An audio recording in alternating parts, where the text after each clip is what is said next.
작업 중 급류에 휩쓸려 실종된 고 최수근 해병의 빈소가 차려졌습니다. 윤석열 대통령은 국가 유공자로서 최대한의 예를 갖추겠다고 했습니다. 충북 오송 지하차도 침수 원인을 밝히기 위한 합동 감식이 시작됐습니다. 배수 펌프가 제대로 작동한 건지, 제방은 왜 무너진 건지 등을 집중 수사합니다. 서울의 한 초등학교 교사가 숨진 채 발견돼 추모가 이어졌습니다. 해당 학교는 사망 원인에 대한 억측 자제를 요청했습니다. 한국과 미국, 일본 정상이 다음 달 18일 미국 대통령 별장인 캠프 데이비드에서 만나 북핵 대응을 위한 협력 방안을 논의합니다. 삼국 정상이 따로 모여 정상회의를 하는 건 처음입니다. 감정평가액을 높이는 방법으로 전세 사기를 벌인 일당이 붙잡혔습니다. 일당에는 감정평가사가 포함되어 있었는데 돈을 받고 시세보다 최대 3천만 원 높게 평가액을 책정했습니다. 음주운전 차량이 5km를 도주한 끝에 붙잡혔습니다. 순찰차와 수차례 부딪히기도 했는데 구석에 몰리고서야 도주를 포기했습니다. 서울에 올 들어 첫 폭염 경보가 발령되는 등 전국이 찜통더위에 시달렸습니다. 폭염은 내일까지 이어진 뒤 주말부터는 다시 강한 장맛비가 내리겠습니다.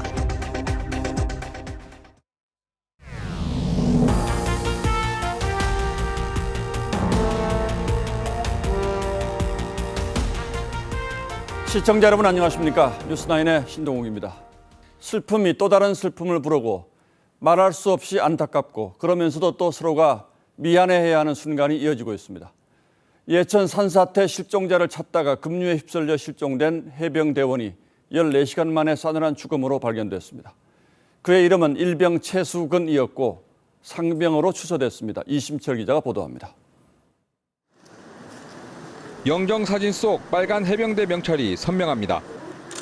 고 최수근 해병의 영정사진 앞에 국화꽃을 놓는 어머니. 허무하게 아들을 떠나보낸 슬픔을 참지 못합니다.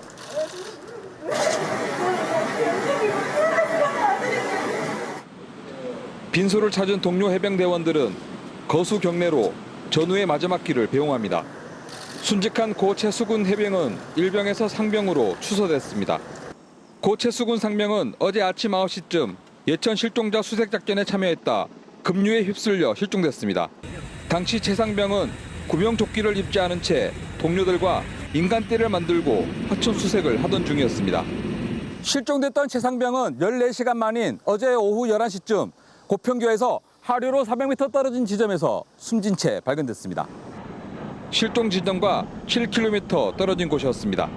소방 당국이 투입한 야간 드론이 최 상병을 찾아냈고 숨진 최 상병은 태극기에 덮여 헬기로 긴급 이송됐습니다. 고 최수근 해병의 연결식은 오는 22일 포항 해병대 1사단에서 해병대 장으로 열릴 예정입니다. TV조선 이심철입니다. 윤석열 대통령은 최고의 예우를 갖춘 후속 조치를 지시했고 해병대는 유족들에게 공식 사과했습니다. 구명조끼도 입히지 않고 급류 속 수색 작업에 투입한 문책도 이어질 걸로 보입니다. 이어서 구민성 기자가 보도합니다.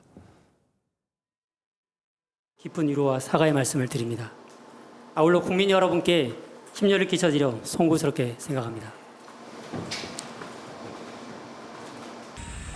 사고 경위를 조사 중인 해병대 사령부는 현장에서 구명조끼를 지급하지 않은 것이 잘못이라고 인정했습니다. 당시 상황을 고려한다면 구명조끼를 착용하는 것이 맞다고 봅니다. 상륙장갑차도 1시간을 버티지 못한 급류에 인간띠를 만들어 투입했다는 비판은 인간띠를 만들지 않았으며 장갑차 시험 운행 지역은 18km 떨어져 유속이 달랐다고 해명했습니다. 하지만 전문가들은 해당 지역은 전문 교육을 받은 소방대원이 투입됐어야 했다고 지적했습니다. 직접적인 구조 활동은 전문 구조 훈련을 받은 소방에서의 구조대원이 하는 것이 바람직합니다. 군 장병을 투입하더라도 위험 지역에 대한 판단이 필요했다는 겁니다. 대통령실 관계자는 추가 인명피해가 우려되는 무리한 수색은 피해야 한다는 지시가 군에 전달된 것으로 한다고 전했습니다. 윤석열 대통령은 국가 유공자로서 최대한의 예우를 갖추겠다며 사고 원인에 대한 철저한 조사와 재발 방지를 강조해 책임자 문책으로 이어질 전망입니다. 한덕수 총리는 오늘 저녁 경북 포항의 최일병 빈소를 찾아 조문했습니다. TV조선 구민성입니다. 경북 예천의 산사태 실종자 8명 가운데 5명의 시신이 발견됐고 이제 3명만이 남았습니다. 수색 장소도 당초 5곳에서 2곳으로 줄었습니다. 하지만 이번 주말 또 큰 비가 예보된 만큼 내일이 수색 작업의 최대 고비가 될 걸로 보입니다. 수색 작업 현장에서 권영석 기자가 취재했습니다. 중장비가 커다란 바위를 옮깁니다. 사벌 등 군장병들은 산사태 더미를 연신 파헤치며 엿새 전 실종된 60대 남성을 찾습니다. 인원도 많이 늘어났는데 지금 6일째 하고 있어도 아무 그게 없어요. 좀 안타깝고. 산사태 현장에서는 실종자가 떠내려갔을 가능성에 대비해 이렇게 계곡을 따라 수색 작업이 한창입니다. 주민 2명이 실종된 또 다른 마을에서는 탐지견이 투입돼 하천 일대를 수색하고 있습니다. 예천 지역의 실종자는 당초 8명에서 3명으로 줄었습니다. 실종자가 잇따라 발견되면서 당초 5곳이던 수색 장소도 금곡리와 벌방리 등 2곳으로 압축됐습니다. 수색 당국은 남은 2곳에 수색 인력과 장비를 집중 배치했습니다. 수색이 범위가 좁아질수록 통상적인 저희 작전으로 좀 많이 집중도가 높아지죠. 하지만 시간이 지나면서 수중 수색 범위는 하천 하류까지 확장되며 20km 구간으로 늘어났습니다. 모레 토요일부터는 장맛비가 다시 내릴 것으로 보여 실종자 수색 작업은 내일이 최대 고비가 될 전망입니다. TV조선 권영석입니다. 14명이 숨진 오송 지하차도 참사 현장에서는 오늘 첫 합동 감식이 실시됐습니다. 본격적인 원인 규명 작업이 시작된 거죠. 가장 먼저 배수 펌프가 정상적으로 작동했는지 그리고 무너진 제방이 설계대로 시공됐는지를 집중적으로 살펴봤습니다. 이성훈 기자가 감식 현장에 다녀왔습니다. 4.5m 높이 지하차도 천장까지 풀과 나뭇가지가 뒤엉켰고 바닥은 온통 진흙투성입니다.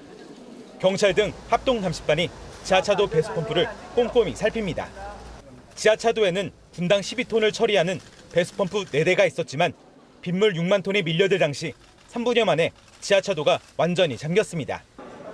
경찰은 배전실이 침수되면서 배수 펌프가 작동하지 않았는지 등을 집중 조사했습니다. 물의 수위를 낮추거나 혹은 또 배수가 됨으로써 물이 이제 빠지는 데는 조금 기여할 수 있었겠죠. 만약에 정상적으로 작동한다면.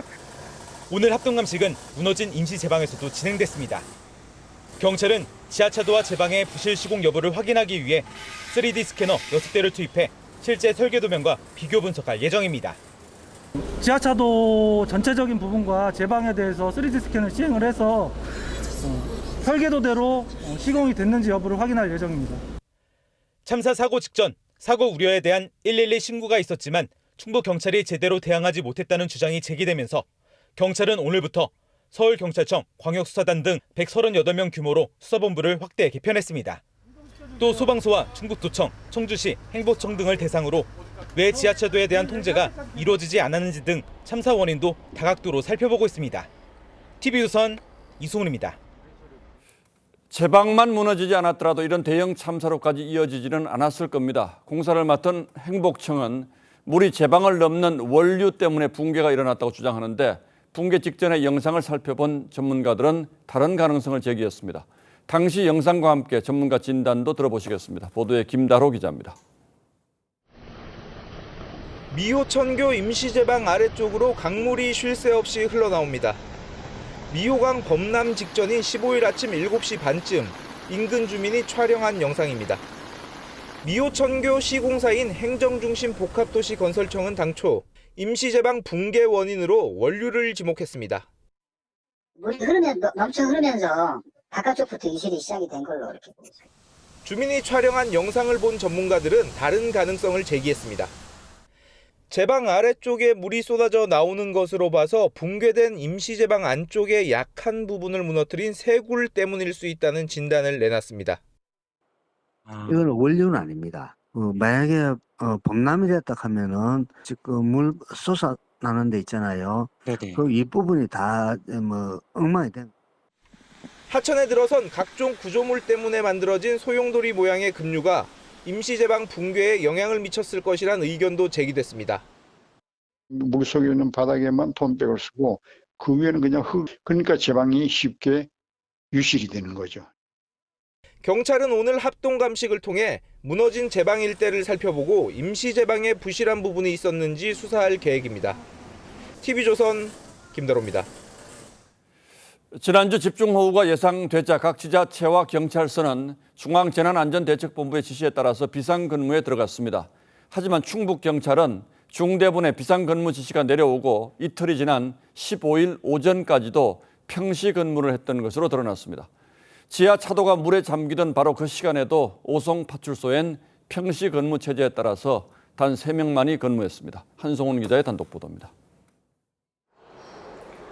지난 13일 중앙재난안전대책본부는 집중호우에 대비해 지자체와 경찰, 소방에 최고 단계 비상근무에 들어가라는 긴급 공문을 보냈습니다. 근데 실제로 그날 저희가 조사를 좀 했었는데 이 어느 지역들은 2단계 아닌 3단계로 다 근무를 했었어요. 하지만 충북경찰 관내엔 이틀 뒤인 15일 장대비가 쏟아지고 홍수 경보까지 발령됐는데도 비상근무 지시가 내려지지 않았습니다.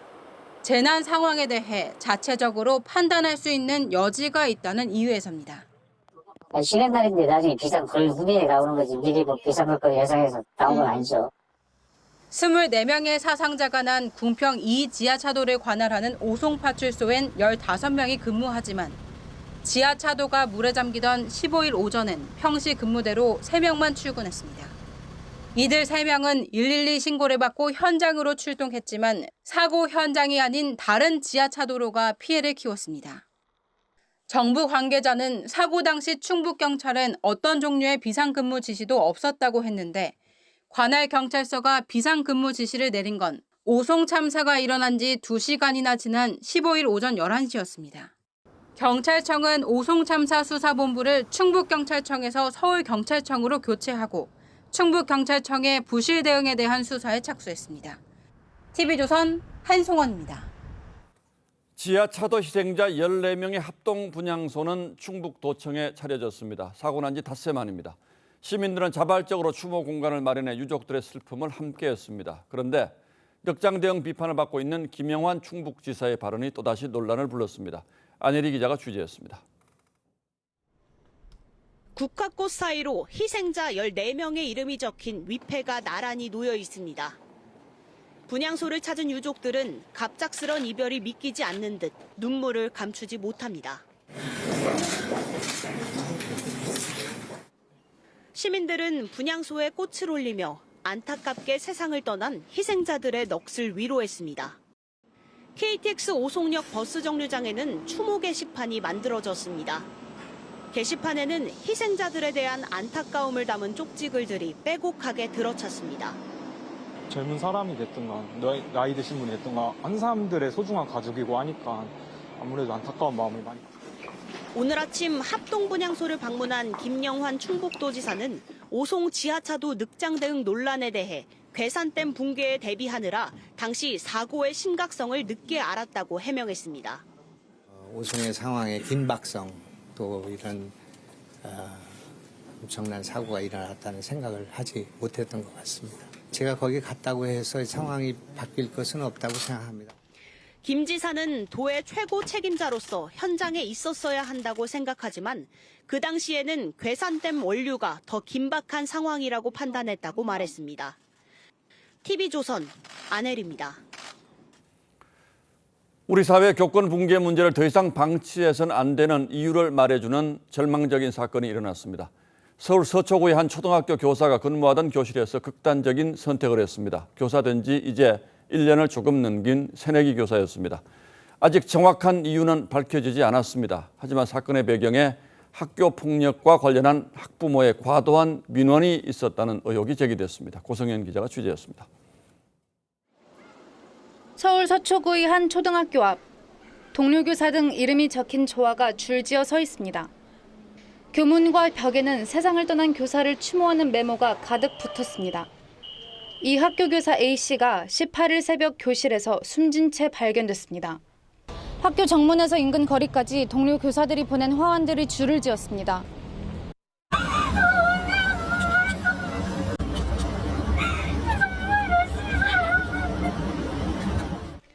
A씨는 지난해 3월 첫 임용된 새내기 교사였습니다. 경찰은 A씨가 우울증을 알아오다 극단 선택을 한 것으로 보고 있습니다. 하지만 교사단체는 A씨가 학교폭력과 관련해 학부모 민원에 시달렸고 이를 해결하려는 과정에서 학부모로부터 부적절한 대접을 받았다며 의혹을 제기했습니다. 개인사 문제만 있었다면 마지막 공간이 굳이 학교여야 했을까요? 유족도 이와 관련해 경찰 수사를 촉구했습니다. 학교에서 극단적인 선택을 할 수밖에 없게 만든 그렇게 고통스럽게 내몬 그 원인이 무엇인지는 학교 측은 A씨의 학내 업무 등과 관련해 억측이 난무하고 있다며 경찰 수사를 지켜보겠다는 입장을 냈습니다. 경찰은 정확한 사망 원인과 동기 등을 조사할 방침입니다. TV조선 고승현입니다. 교권 붕괴가 선을 넘었다는 한탄이 나온 건 이미 오래 전입니다. 교실 안에서 학생이 스승을 희롱하고 폭행까지 하는 장면을 보면서도 우리는 시대 탓만 한 건 아닌지 모르겠습니다. 이제는 정말 행동에 나설 때가 된 것 같습니다. 그것이 자라는 우리 아이들을 위한 길이기도 할 겁니다. 극단적 선택을 한 교사는 우리에게 그리고 이 사회에 무슨 말을 하고 싶었을까요? 이태희 기자가 짚어봤습니다. 담임을 맡고 있는 초등학교 6학년 남학생으로부터 성희롱성 메시지를 받은 여교사는 정신적 충격에 시달렸습니다. 지난 4월엔 우울증을 앓고 있다는 고등학생이 담임교사를 우산으로 폭행해 경찰에 체포되기도 했습니다. 지난 5년간 학생과 학부모에게 폭행을 당했다고 호소한 교사는 1,133명에 이릅니다. 성희롱성 행동과 발언에 상처를 받은 교사가 지난해에만 223명이었습니다. 이쯤 되자 교편을 내려놓는 것을 고민하고 있다는 교사가 87%나 됐습니다. 욕설이나 폭행을 해도 그것을 참고 견뎌야 하는 그런 상황, 교육자로서의 무기력함을 한없이 느끼다 보니까 교육부 장관은 그동안 학생 인권에 신경 쓰느라 교권 보호에 소홀했던 게 근본 원인이라고 했습니다. 학생 인권과 학습권 보장에 비해 교사의 권리 보호와 학생 지도 권한을 균형 있게 확립하려는 노력이 부족했던 것이 교육부는 국회, 시도교육청과 교권보호 논의기구 구성을 검토하기로 했습니다. TV조선 이태희입니다. 홍수가 잦아지면서 이명박 정부에서 추진된 4대강 사업을 재평가해야 한다는 주장들이 많습니다. 다 아시는 것처럼 문재인 정부에서는 4대강 보가 수질을 악화시킨다는 분석과 함께 일부 보에 대해서는 해체 결정을 내렸습니다. 이 과정을 감사원이 다시 들여다보고 결론을 내놨습니다. 핵심은 해체 결정의 근거가 된 경제성 평가를 4대강 사업에 반대해온 시민단체가 주도했다는 사실입니다. 이정현 기자가 취재했습니다. 김은경 전 환경부 장관은 2018년 8월 4대강 반대 시민단체로부터 추천을 받아 4대강 평가단 전문위원회를 구성하라고 지시했습니다.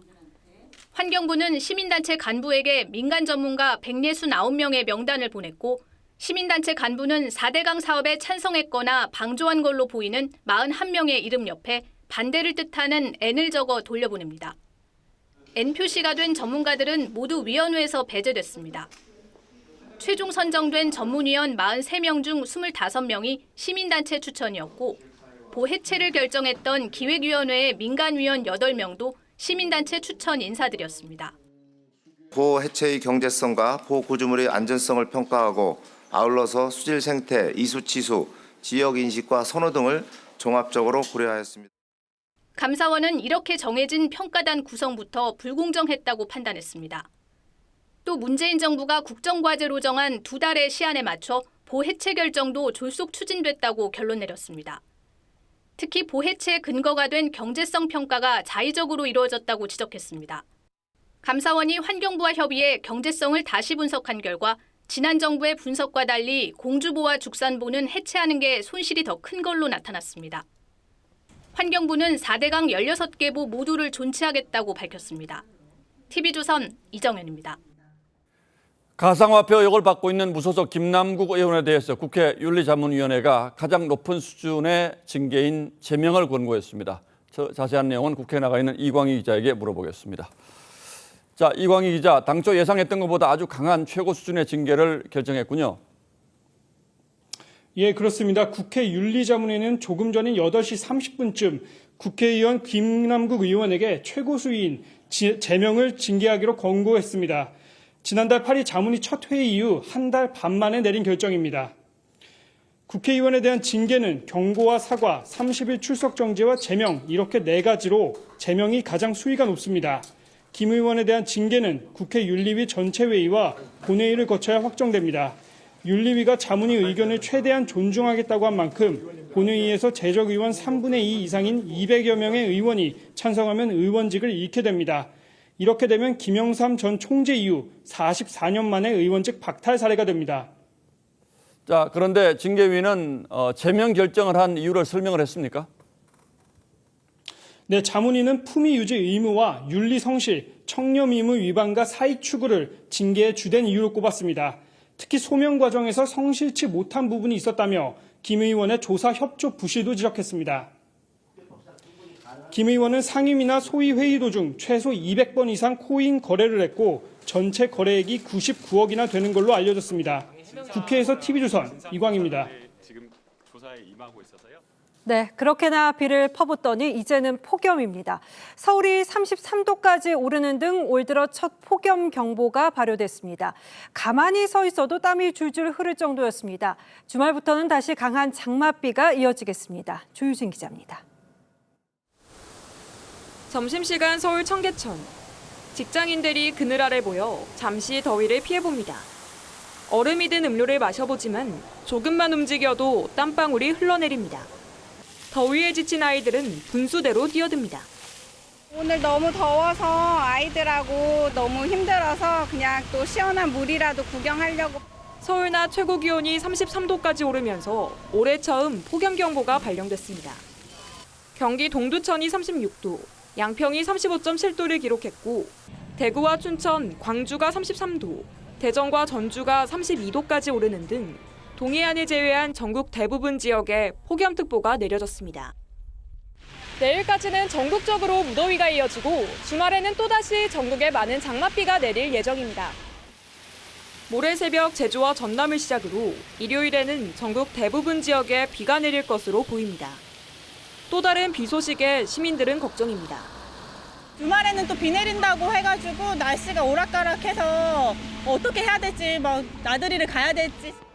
기상청은 이번 주말 지역에 따라 국지성 폭우가 내릴 수 있는 만큼 기상 정보를 미리 확인하고 비 피해가 없도록 주의해 줄 것을 당부했습니다. TV조선 조유진입니다. 이번 장맛비로 농경지 침수 피해가 큰 곳 중 하나가 전북 김제인데요. 농민들은 정부 권유로 벼 대신에 논콩을 심은 게 문제라는 주장입니다. 씨를 뿌리는 시기가 장마와 겹치는 데다가 이 논콩이 물에 취약하기 때문입니다. 올해는 되돌릴 수 없는 상황이 돼버렸다지만 앞으로는 어떻게 해야 되는 건지 막막합니다. 박건우 기자가 취재했습니다. 이틀 전까지 물에 잠겼던 전북의 농콩밭입니다. 아직도 진흙이 흥건하고 물웅덩이가 곳곳에 고여 있습니다. 지난 15일 200mm 물폭탄이 쏟아지면서 농콩밭이 물에 잠겼습니다.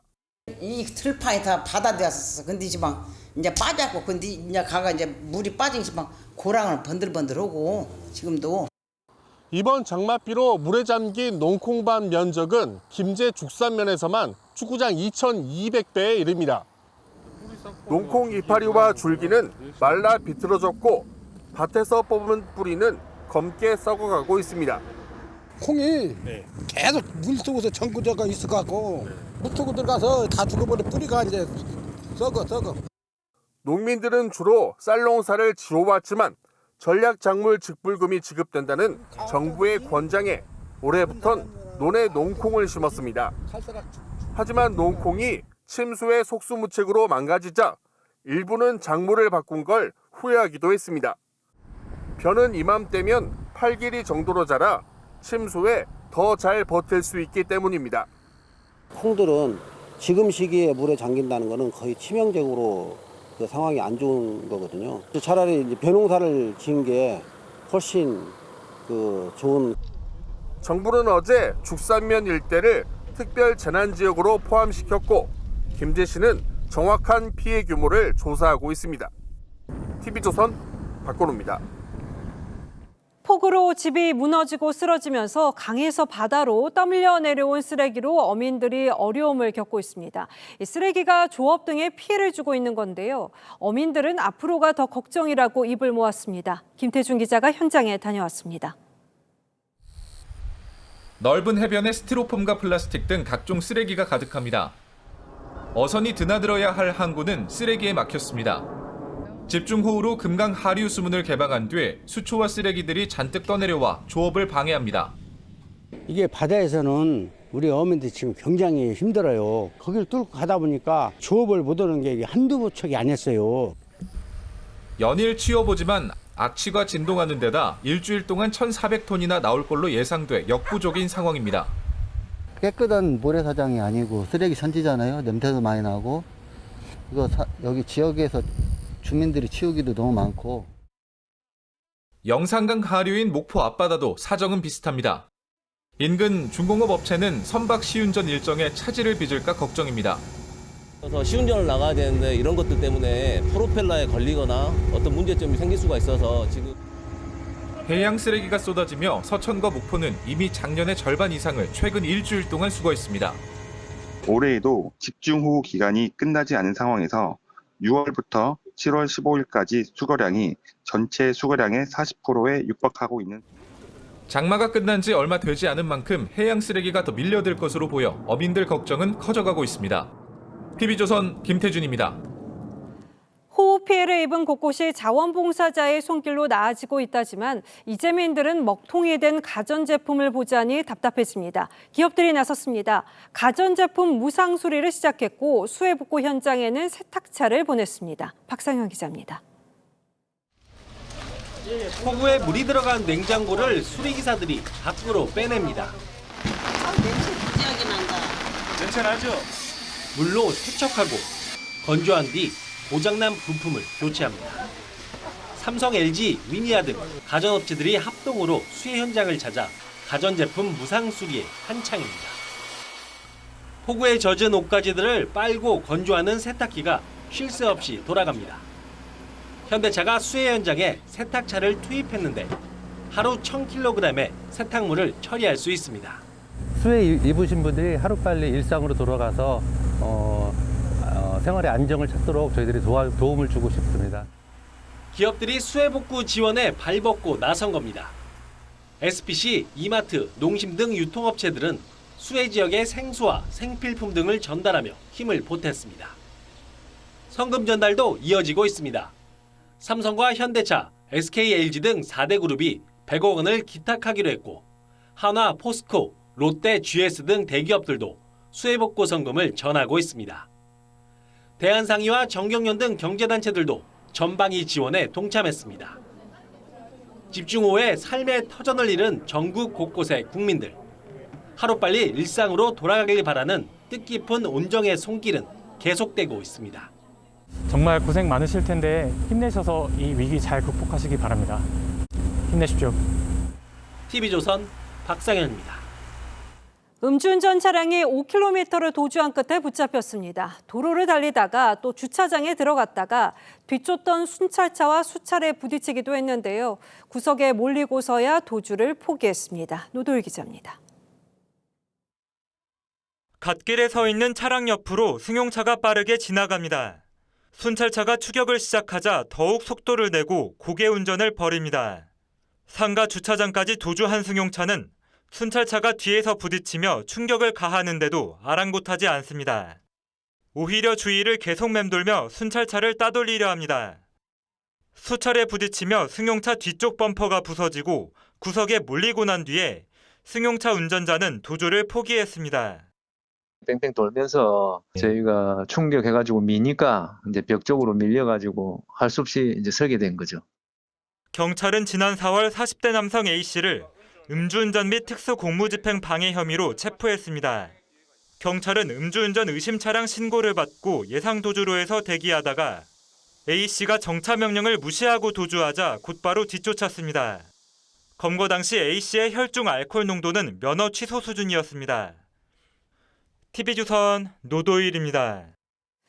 한 복지시설에서 국제 소포를 열어본 직원 3명이 갑자기 어지럼증과 호흡곤란 증세를 보였습니다. 경찰과 보건당국은 건물을 폐쇄하고 이 소포에 담긴 물질의 정체와 발신자를 찾기 위한 조사에 들어갔습니다. 김동현 기자입니다. 방호복을 입은 특수화학 구조대원이 쓰레기통을 뒤집니다. 손바닥 크기만한 노란 봉투를 찾아냅니다. 오늘 낮 12시 반쯤 울산의 한 장애인 복지시설에서 직원 3명이 국제소포를 열어보다 갑자기 이상 증세를 호소했습니다. 그 편지 봉투를 사무실에서 개방을 했는데 어지럼증하고 호흡 불편하다고. 의문의 소포를 열어본 사무실은 즉시 폐쇄됐고 근처에 있던 직원 3명은 병원으로 이송됐습니다. 이들은 마비 증세까지 보였지만 다행히 회복세를 보이고 있습니다. 시설에 있던 장애인 70여 명은 다른 건물로 긴급 대피했습니다. 발신지가 대만인 소포 안에는 무색무취의 기체가 들어있었던 것으로 보입니다. 간이 검사에서 방사능이나 화학, 생물 관련 반응은 확인되지 않았습니다. 다중 키트로 검사했을 때 키트로 나올 수 있는 균은 다 음성으로 나온 상태거든요. 장애인 시설 측은 한 달 전에도 비슷한 소포를 받았다고 경찰에 진술했습니다.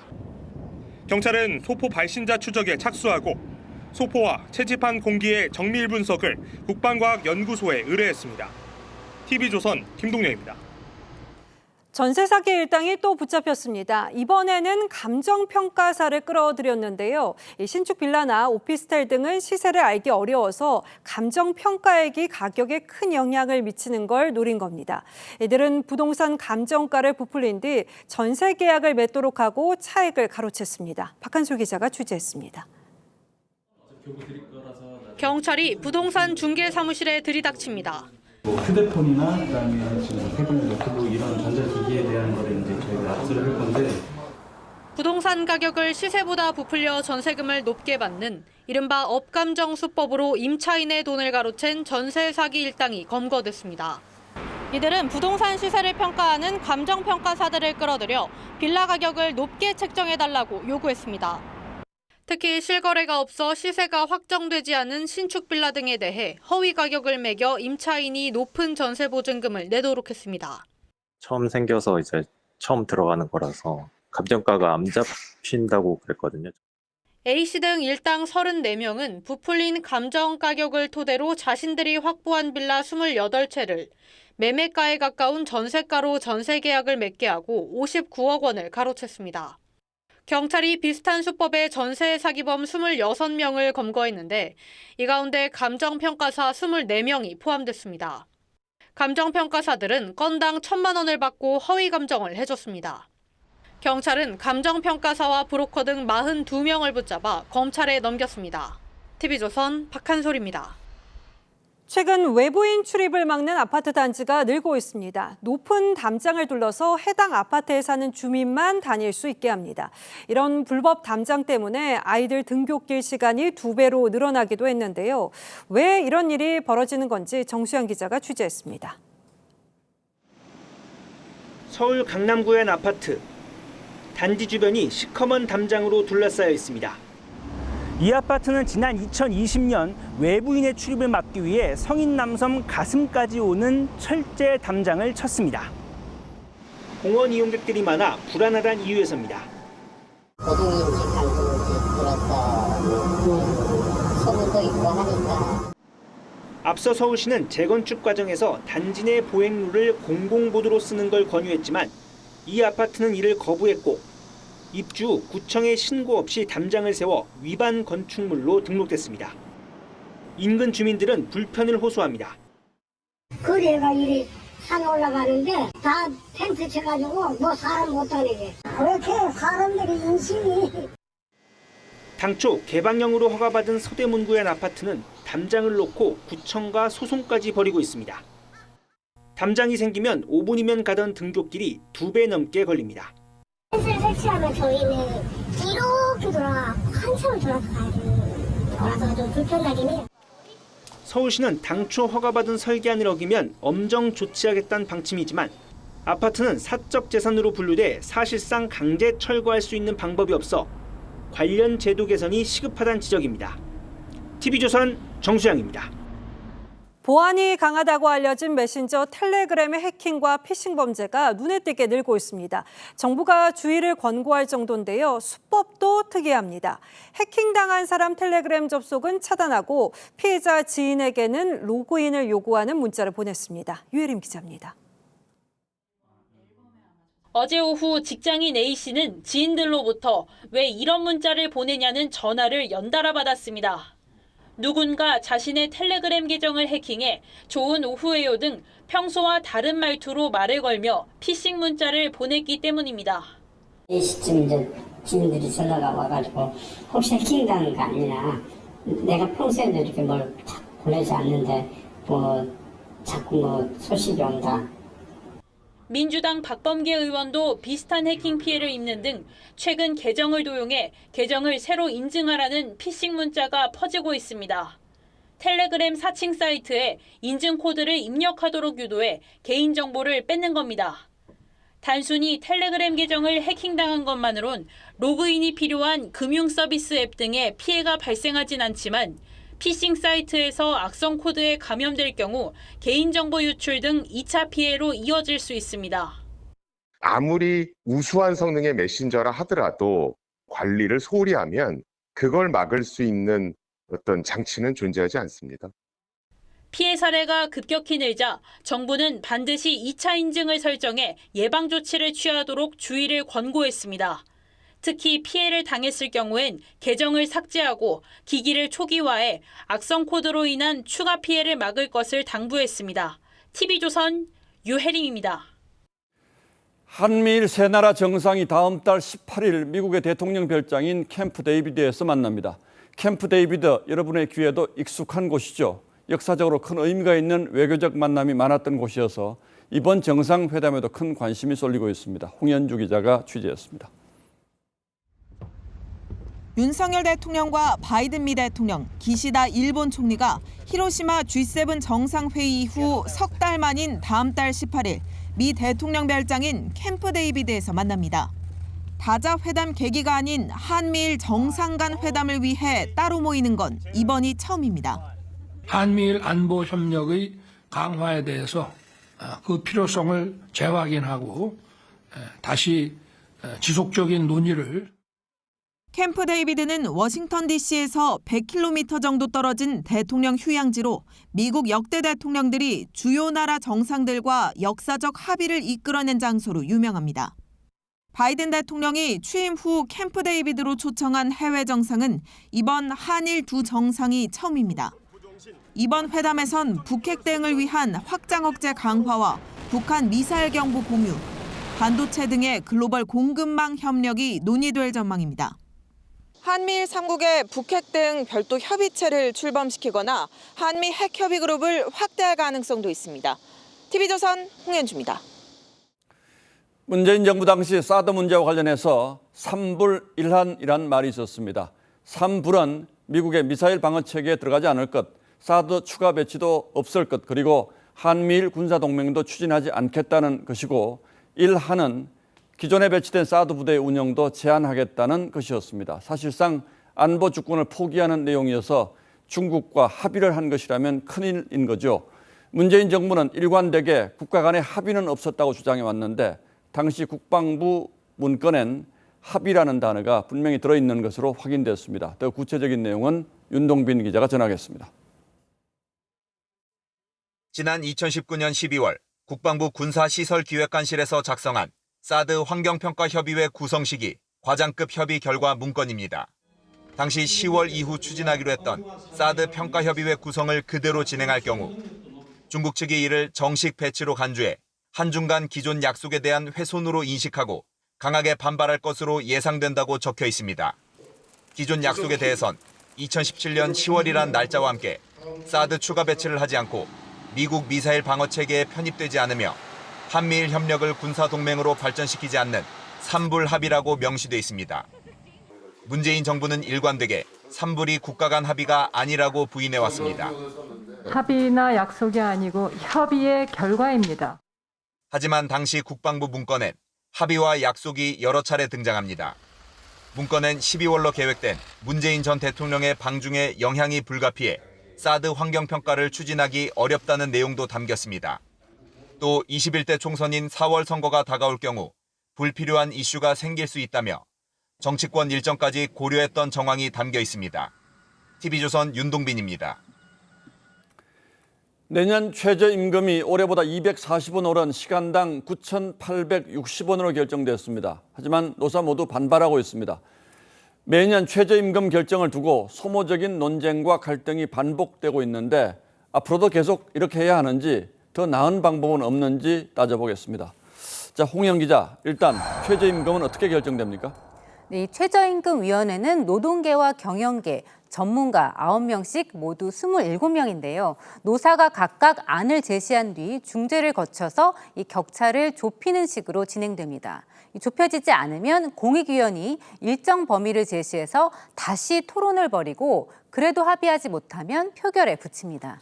예, 뭐 늘 싸우는 모습만 본 것 같은데 지금까지 합의로 결정된 적이 있긴 있습니까?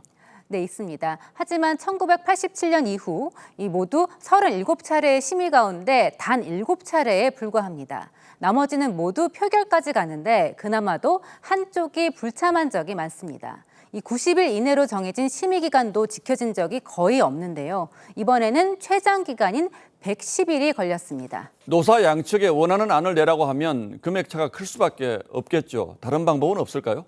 네, 지난해와 2021년의 경우 이 경제 성장률에 물가 상승률을 더하고 취업 증가율을 빼는 이 공식을 참고하긴 했는데요. 말 그대로 참고용이고 또 공식도 그때그때 다릅니다. 이 기준 자체가 명확하지 않다 보니 어떤 지표를 넣고 빼느냐, 또 비중을 어디에 더 두느냐를 두고 노동계와 경영계의 이 진영 대결로 흐릅니다.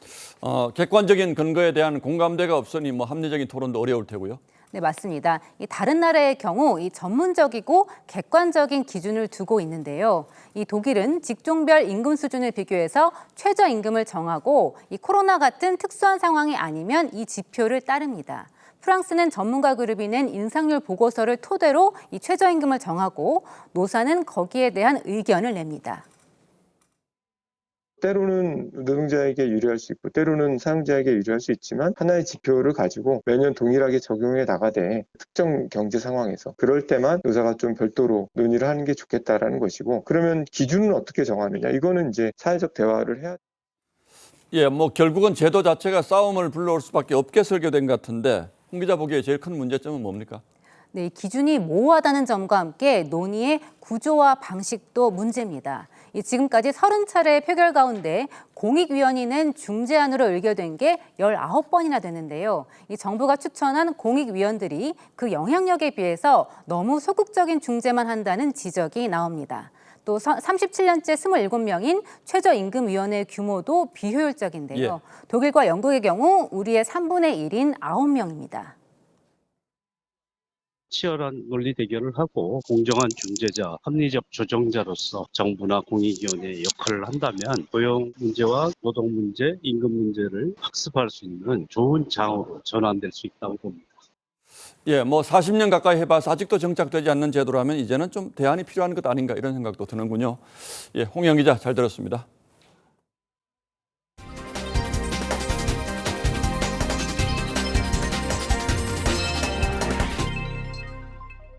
정부가 반도체 2차 전지 등 7개 첨단 전략 산업 특화 단지를 지정했습니다. 이 첨단 산업의 세계 주도권을 확보하겠다는 건데요. 특화 단지 조성에는 기업 자금 614조 원이 투입됩니다. 최윤정 기자가 전합니다. 정부는 일단 반도체 부분에 570조 원을 투입합니다. 용인, 평택 지역을 세계 최대의 반도체 클러스터로 육성하고 경북 구미는 웨이퍼 등 핵심 소재의 안정적인 공급망 확보를 위한 거점이 됩니다. 충남, 천안, 아산에는 17조 2천억 원이 투자가 되는데요. OLED 부분 초격차를 확보하는 등 차세대 디스플레이 혁신 거점으로 육성합니다. 충북 청주와 경북 포항, 전북 새만금 등 5곳은 2차 전지의 개발, 가공과 재활용까지 할 수 있는 밸류체인으로 조성이 됩니다. 이렇게 총 614조 원의 민간 투자가 이뤄집니다. 인허가 등 행정 절차의 획기적 단축과 킬러 규제 혁파, 확실한 세제 예산 지원, 용수, 전력 등 기반 시설 구축 지원 등을 통해 600조 원 이상의 민간의 과감한 투자가 적기에 이루어지도록 5곳의 소부장 특화 단지도 조성이 됩니다. 전기차 모터, 자율차 부품 등 미래차 관련 공급망 역할을 담당할 예정입니다. 정부는 반도체 특성화대학 8곳 외에도 첨단산업 특성화대학 지정을 통한 인력 양성도 병행한다는 계획입니다. TV조선 최윤정입니다. 아파트 10층 높이에서 몸을 던져 시속 100km의 속도로 떨어지는 하이다이빙은 이 세계 수영선수권의 최고 인기 종목입니다. 한국 최초로 최병화 선수가 출사표를 냈습니다. 이다솜 기자가 만났습니다. 보는 것만으로도 아찔한 27m 높이에서 거침없이 몸을 던지는 남자. 깎아지른 절벽도 두렵지 않습니다. 푸쿠오카 세계선수권에 한국 선수로는 처음으로 하이다이빙 종목에 출전하는 최병화입니다. 아파트 10층 높이에서 3초 만에 시속 100km의 속도로 낙하해야 하는 만큼 담력은 필수입니다. 무섭지 않아요. 저는 높은 곳에서도 무서움을 느끼지 않고 구름을 타고 날아다닙니다. 2016년 25살의 늦은 나이에 입문한 다이빙에 푹 빠진 최병화는 코치도 없이 자비로 훈련하며 꿈을 키웠습니다. 다니던 서울의 명문대학교도 미련 없이 자퇴했습니다.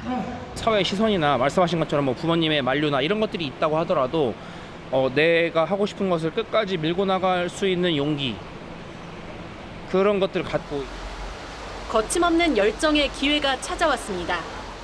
최병화는 24명만이 출전하는 최고의 대회 세계선수권의 와일드카드 초청 자격을 받았습니다.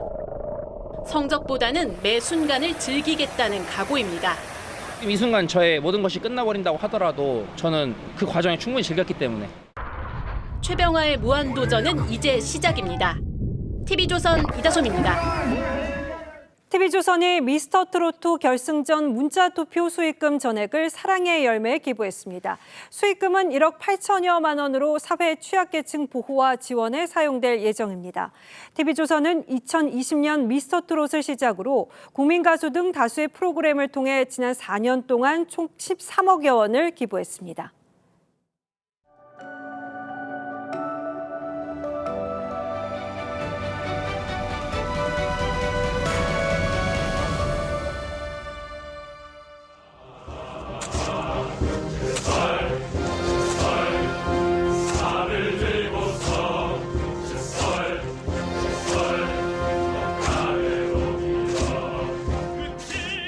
공군이 뮤지컬 영화 레미제라블을 패러디한 영상입니다.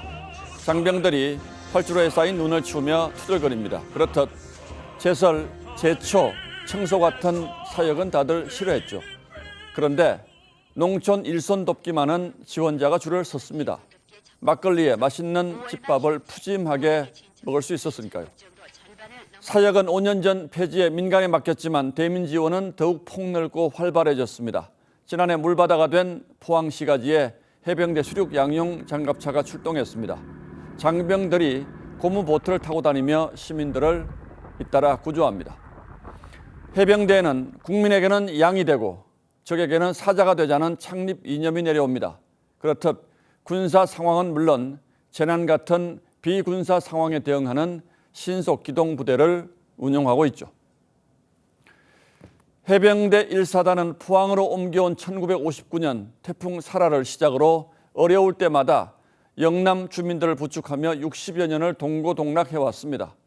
이번 수해에도 신속하게 병력과 장비를 투입해 구슬땀을 흘렸습니다. 그런데 그 뜨거운 열기를 한순간에 무너뜨리는 비극적인 사건이 터졌습니다. 예천 내성천에서 실종자를 수색하던 해병대 최수건 상병이 급류에 휘말린 뒤 싸늘한 시신으로 돌아왔습니다. 허리까지 차는 강물에 일렬로 서서 전진하다 강바닥이 무너진 겁니다. 현장은 수색 나온 장갑차가 철수할 정도로 물살이 거셌다고 합니다. 그런데 수색팀에게 멜빵 장화만 입혔을 뿐 안전 로프는커녕 구명조끼조차 없었습니다. 구명조끼를 안 입혔냐고요. 그 기본 구명조끼 비싼가요? 최상병의 아버지는 안전의 기본을 누구보다 잘 아는 베테랑 소방관입니다. 늦둥이 외아들을 잃은 아픔과 비통함이 어떨지 짐작조차 하기 어렵습니다. 그런데 군은 하천 집안이 갑자기 붕괴될 줄 몰랐다고 했습니다. 사람 목숨, 그것도 국방 의무를 다하러 온 젊은 생명을 가볍게 여기지 않고는 감히 할 수 없는 무책임한 변명입니다. 해병대 홈페이지에는 군인은 소모품이 아니라 귀한 자식들이라는 분노의 게시글이 잇따르고 있습니다. 하지만 우리 군에 이어오는 애민 정신을 생각하면 딱 잘라 국방에만 전념해라 이렇게 말하기도 어렵습니다. 다양한 봉사활동이 헌신과 희생의 정신전력 그리고 장병의 자존감, 국민과 유대를 북돋우는 효과도 결코 작지 않기 때문입니다. 그렇다면 이제는 군인이라는 이유로 험한 일을 앞뒤 없이 함부로 시켜온 건 아닌지 반성할 때가 됐습니다. 지원 임무를 보다 가려서 투입하되 안전을 철저하게 다잡는 기회로 삼는다면 안타깝게 쓰러진 영혼을 조금이나마 위로할 수 있을 겁니다. 7월 20일 앵커의 시선은 병사들은 소모품이 아닙니다. 였습니다.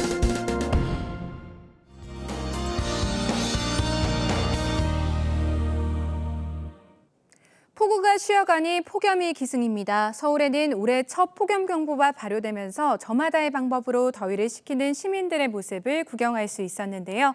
내일까지는 이 특보가 발효된 대부분 지역의 최고 체감 온도가 33도 이상, 특히나 경보가 발효된 곳들로는 35도 이상으로 오를 수 있겠습니다. 온열 질환 걸리지 않도록 조심하시기 바랍니다. 한낮에는 자외선과 오존에 또 아침까지는 안개에 주의하셔야겠고요. 오전부터 밤사이 서울과 대부분 내륙 지역에서는 소나기가 예상됩니다.